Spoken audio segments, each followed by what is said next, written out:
Oi, turma, do livro Palavras de Vida Eterna, Chico Xavier, pelo Espírito Emmanuel, no capítulo 62, no campo do verbo. Tu, porém, fala o que convém à sã doutrina. Paulo. Na atividade verbalista, emprega o homem grande parte da vida e com a palavra habitualmente se articulam os bens e os males que lhe marcam a rota. É de se lamentar, entretanto, o desperdício de força nesse sentido.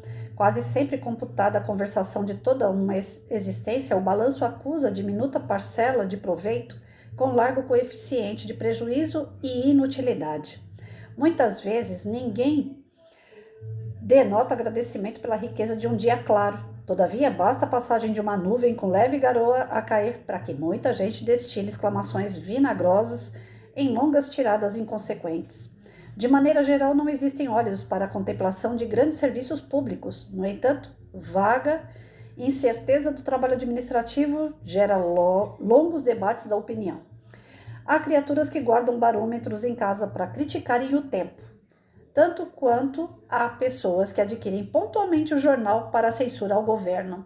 Muitos dormem tranquilos quando se trata de ouvir ensinamentos edificantes, declarando-se enfermos da memória, mas revelam admirável controle de si mesmos quando o rádio anuncia calamidades, gastando vastas horas de comentário eloquente. Esmaece a atenção quando é preciso aprender o bem, contudo o olhar flameja interesse quando o mal surge à vista. O mundo em si é sempre um parlatório de proporções gigantescas, onde as almas se encontram para falar combinando fazer. Raras, no entanto, conversam para ajudar. Desborda-se a maioria do espinheiral da reprovação, no tormento da inveja, na fogueira da crítica ou no labirinto da queixa. Para nós outros, no entanto, o evangelho é seguro na advertência. Tu, porém, diz-nos o apóstolo, fala o que convém à sã doutrina. Não ouvides assim que, de sentimento a sentimento, chegamos à ideia, de ideia em ideia, alcançamos a palavra, de frase a frase, atingimos a ação, de ato em ato, acendemos a luz, ou estendemos a treva dentro de nós. No campo do verbo. Pois é, gente. Tudo que a gente pensa se transforma em ação. A gente sabe que um simples pensamento já é a materialização daquilo que a gente deseja, né? Tanto isso para o bem como para o mal. Então, às vezes, a pessoa se encontra doente. Se ela começar a mentalizar a saúde, se ela começar a mentalizar coisas boas, aquela saúde dela frágil começa a se fortalecer. Porque ela está buscando isso na energização do pensamento. Então, o pensamento tem poder, sim. Ele tem poder para as coisas boas e tem para as ruins. Cabe a gente escolher o que a gente está desejando para nós no nosso dia e para as pessoas com quem a gente convive, né? Eu posso dar ouvidos a uma notícia ruim e dar continuidade a ela e levar isso até outras pessoas. Essa rede, né, de ligamentos aí energéticos ruins, dá para dar continuidade, assim como os bons também. Só que o que acontece? O mal, ele chama mais atenção. Tá um sol moderado lá fora. Ninguém nem observa, ninguém nem fala nada, né? Como o próprio texto diz. Mas dá uma garoa, uma mudança de tempo, já vem uma ventania aí, ou uma garoa, um frio repentino, pronto, tá todo mundo comentando. Nossa, mas que tempo doido é esse? A Patrícia também faz isso, não pensa que eu sou santa, não. Né? Hoje mesmo eu cheguei na hidroginástica e falei para minha professora, mas que tempo doido é esse, professora? Ontem eu tava morrendo de calor na minha casa. Hoje a água tá gelada, né? Saí de casa já com frio. Então a gente tem o hábito de reclamar, né? Clamar 2 vezes e geralmente as coisas ruins. A gente não consegue agradecer, né? Ontem não tava um calor lascado? Não tava todo mundo reclamando que tava calor, que não tinha ambiente dentro de casa, que qualquer canto que tivesse tava um calor danado? Hoje, quando refresca, em vez de a gente falar, ufa, senhor, refrescou, não. Que tempo doido, professora. Foi o que eu fiz para minha professora, né? Assim haja saúde, a gente não vai aguentar, né? Então, a gente acaba reclamando de coisas que são para o nosso bem. Já pensou se fossem 2 dias, como já aconteceu há dias atrás, aí 2, 3 dias consecutivos de calor intenso?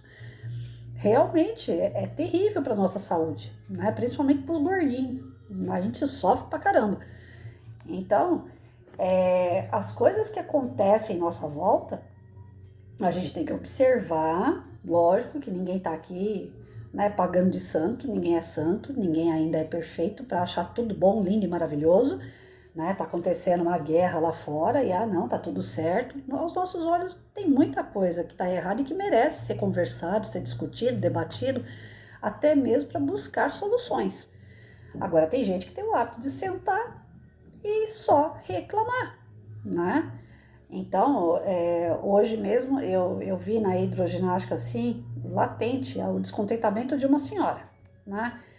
A pessoa mais idosa é mais difícil mesmo. Eu sei porque eu tive pais, né, já idosos, eu fui trabalhar em abrigo de idosos, então eu tenho a convivência, né, com pessoas da terceira idade e eu também já tô chegando lá. 51, tá faltando pouco. E a gente se torna mais crítico, né? Menos do tipo assim, não tô nem aí com o que os outros pensam, aquilo que eu quiser falar eu falo, né? O idoso não tem muita tramela, não. Poucos são aqueles moderados, né? Que sabe o momento certo de falar, que age com sabedoria. A maioria de nós, a gente chega na terceira idade com aquelas bocas murchas, fala tudo que vem na cabeça. E aí eu vi a idosa descontente, né? Ela tem limitação física, a professora tem o cuidado com ela para que ela não vá para o meio da piscina, para que ela fique mais perto da onde tem local para ela poder se segurar, as barras, né? O lugar mais raso. Mas ela vê o pessoal que vai para o fundo, que consegue fazer exercício sem ficar se segurando, ela quer fazer o mesmo. Aí ela reclama a aula inteira, que ela quer fazer, mas ela não tem condições de fazer, né? E cai que ela acaba às vezes entrando em atrito com a professora. Hoje ela respondeu mal a professora, inclusive. A professora falou assim, ó, você tá vendo aquela moça lá? Ela é baixinha, então ela fica no raso. Ela tem medo, ela não tem muita segurança. Então, por enquanto, eu acho melhor a senhora também fazer o mesmo. Aí ela virou para a professora e falou, cada um é cada um, né? Cada caso é um caso, o meu é outro. Só que o dela ainda é pior do que a da outra senhorinha, que a outra senhorinha é baixinha, mas ela tá no raso e tá conseguindo fazer os exercícios sem se segurar. E essa senhora, quando ela não se segura, ela escorrega, ela perde o equilíbrio. Então, assim, nós temos muito disso. Eu estou dando o exemplo dessa senhora para a gente poder chegar num consenso. Nós temos muito disso. Tem muita coisa que a gente reclama, mas que a gente não está apto ainda para fazer. Nós reclamamos de uma série de coisas que nós não conseguimos transformar. Então, não adianta reclamar. A palavra só vai ter um peso negativo, esse peso negativo vai ser passado adiante. Tava todo mundo brincando na piscina, conversando, dando risada. Quando ela começou a ficar esquentada, aquele clima pesou. Todo mundo calou, todo mundo ficou sério, todo mundo fazendo exercício de boca calada, porque vai discutir com uma senhora? Não vai, ninguém vai, né? A gente tem educação. Então a professora tentou, de uma certa forma, né, sair daquela situação sem se estressar, mas eu creio que lá dentro ela não gostou da resposta, porque nós não gostamos, certamente a professora também não gostou, né? A professora estava falando com ela de uma forma para proteger, né, para cuidar dela, mas ela não queria aquilo, ela queria fazer o que vem na cabeça dela, né? Sair da segurança que a professora estava dando para fazer algo que ela ainda não está preparada para fazer.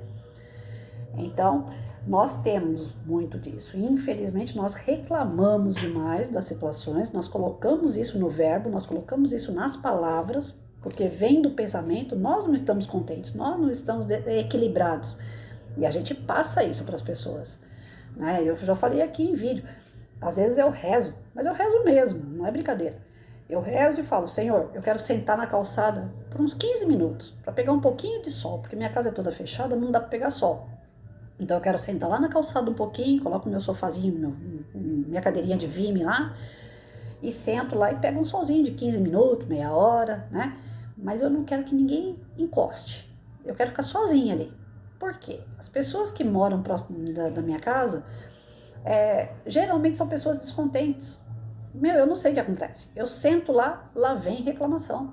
Ou vem notícia ruim. Você viu? Morreu não sei quem. Você viu? Não sei quem foi estuprado. Ah, você viu? A mulher traiu não sei quem. Eu não quero saber dessas conversas. Não me levam para lugar nenhum. Então, a minha paz não tem preço. Às vezes eu prefiro ficar trancada dentro de casa o dia inteiro, ninguém vê minha cara lá fora, porque não tem assunto, não tem o que falar. O que eu vou falar? Né? A pessoa está me dando uma notícia ruim e eu vou aplaudir? A pessoa está me fofocando coisas negativas e eu vou escutar e eu vou me complicar junto com ela? Não, então a gente evita, né? E nesse campo do verbo, a gente tem que tomar muito cuidado com o que fala, sim, né? Antigamente eu era mais estourada, hoje eu ainda sou, não vou dizer que eu não sou, mas eu tô melhorando. Graças a Deus eu tenho me visto assim bem melhor. Mas eu era muito, principalmente no meu serviço. O que falava e eu não aceitava, eu batia de frente, eu argumentava. Hoje aquilo que eu não aceito, aquilo que não é pra mim, eu saio de perto, eu ignoro. Se for virtual, eu bloqueio, excluo. Se for real, eu tento evitar aquela situação ou aquela pessoa.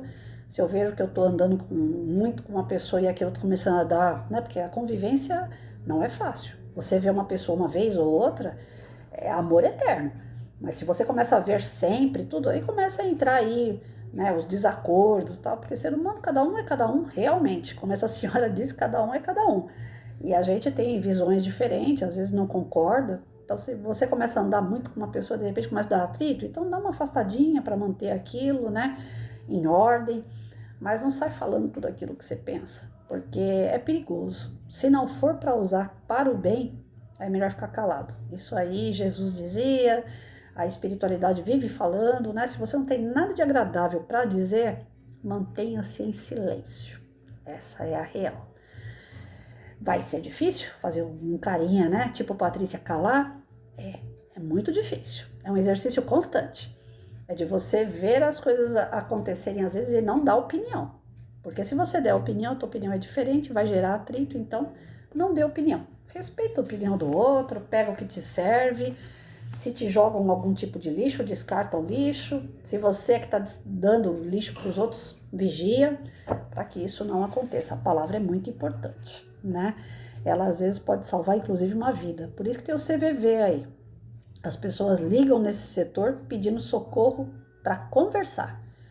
E às vezes uma palavra da pessoa lá do outro lado no telefone, ela salva a vida sim. Mas se não souber o que falar também, colabora. A palavra, ela tem um peso tão forte que tanto ela pode te ajudar como ela pode te afundar de vez. Então, vigia aquilo que você tem para falar. Vigia aquilo que você está ouvindo, né? As transmissões de pensamento e de fala, elas carregam energia. E essa energia que você está distribuindo às pessoas, qual é? As energias que você está aceitando das pessoas, quais são? O que você está pegando das pessoas? Pegue o melhor, dê o melhor. A gente não tem nada a perder.